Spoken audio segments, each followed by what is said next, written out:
Hello, fourth graders. I'm here to show you a little bit about what you're working on today.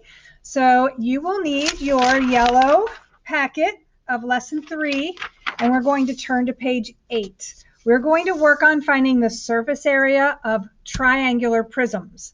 So let me flip my camera and we'll get started. Okay, so page 8 looks like this, and this is a net of a triangular prism. To find the surface area, the total surface area, remember on triangular prisms now we're looking for 5 sides, not 6. 2 of the sides are triangles, then we have the left, the right, and the bottom. So first of all, let's look at these triangles. If you look this way, it's 12 inches, the base, and the height is 10 inches. So remember the area of a triangle is 1/2 times the base times the height. So it would be 1/2 times 12 times 10. Well, 1/2 of 12 is 6, and 6 times 10 is 60. So the area of this section is 60 inches squared, and the area of this triangle is 60 inches squared. So if I go up here, I have my front and my back here. They'll each be 60 inches squared. Now we're looking for the bottom, the left, and the right. Those would all be rectangles. So we're looking at length times width, base times height, however you want to characterize your rectangles. 12 times 14. And 12 times 14 is 168 inches squared. So our bottom will be 68 inches squared. And our left and our right are also 12 by 14s, 12 by 14. So they will also both be 168. That doesn't always happen that way, that these 3 are the same. A lot of times they are different. So you have to, it's really based on what kind of triangle you have. If you have an equilateral triangle, then these 3 will be the same. The total surface area, you'll have to add 168 plus 60 plus 60 plus 168 plus 168, and you end up with a total of 624 inches squared. So hopefully that is the answer you found, or you understand how we found that answer. This would be 168. I forgot to fill this in. So you get the surface area, the area of each surface, and total those. So on the back of this packet, there are some practice questions. This is what I'd like you to work on today during class. So I'm going to work on just a couple of these to get you started. Let's do the one in the center first, because this is one that's a little difficult. The triangle, it's a right triangle, but all 3 sides of the triangle are different.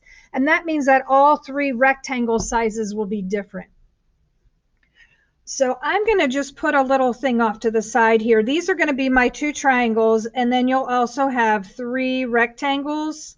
Now you can write front, back, left, right, bottom if you want to. That's fine, or characterize them this way.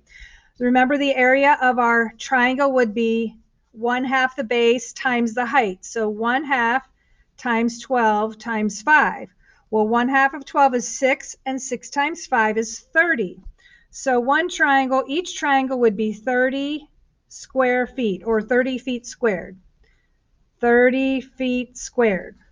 All right, for both of those. You can't see the other one. Remember, this kind of, would look like this if you could see all of the lines. So that's our front triangle and our back triangle. Now let's go for the 3 sides. The bottom. This is where it gets a little tricky. The bottom is a 12 by 11. So this rectangle right here is a 12 by 11. Well, 12 times 11 is 132 feet squared. Let's look at this side right here. So the side you can actually see would be a 13 by 11. And a 13 by 11, 13 times 11 is 143 feet squared. I hope you can see that okay through my lines. 143 feet squared. And then this side over here, it's, you can't see it, but it is a 5 by 11. It's this rectangle right here, 5 by 11. Well, 5 times 11 is 55 feet squared. So if you were to add together 30 plus 30 plus 132 plus 143 plus 55, you would find the total surface area. So pause this and see what your answer is, and then come back and see if you were correct. Okay, hopefully you found the answer, 390 feet squared. 390 feet squared. Now, again, on these, you can use your calculator, but I think you could have done all of that in your head, even this one, but maybe 13 times 11 you do on your calculator. The rest of that, I think you can do just fine on your calculator or without a calculator. So try that. All right, I'm going to get you started on number 4 also. So if you look at number 4, we have a triangle that's a 9 by 12.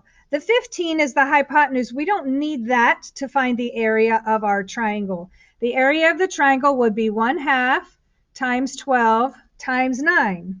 Well, 1/2 times 12 is 6, and 6 times 9 is 54. So our triangles are both going to be the same. 54, these are going to be meters squared this time, or square meters. You have to look at, they're all labeled differently. Alrighty, then the bottom. Can you figure out, I'll just kind of draw this in here. Can you figure out what the bottom rectangle would be? The dimensions? Okay, hopefully you said a 12 by 6. So the rectangle, I have a little more room here. I'm going to write this down. 12 by 6. The 12 by 6, I'll let you total yourself. Then there is another triangle. Well, let's look at this one right here. It's a 15 by 6. So that triangle is 15 times 6. And then we have this triangle, or I called it a triangle. I'm sorry, it was a rectangle. This rectangle here, it's a 9 by 6. You don't, if this is parallel to this and this, it's not exactly labeled, but you just have to look at the parallel lines. If they're parallel, they'll be the same distance. So this is the third rectangle is a 9 by 6. So I will let you total all of those. Get your totals of all of them, and then add them together, and that should give you your surface area. So just don't get confused about the sides. Like, for example, this one, it's 1/2 of 16 times 15 for the area of your triangles. Then your rectangles, this would be a 17 by 11. This one over here would be 17 by 11, but the bottom triangle is going to be 16 by 11. Okay, so that's the difficult part about triangular prisms and finding the surface area of those. So let me flip this back.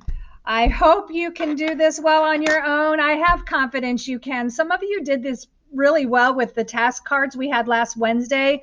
We've just had so many days off. It's kind of hard to get some consistency working with these. So I hope you can figure these out today, and we will check them the next time we see each other.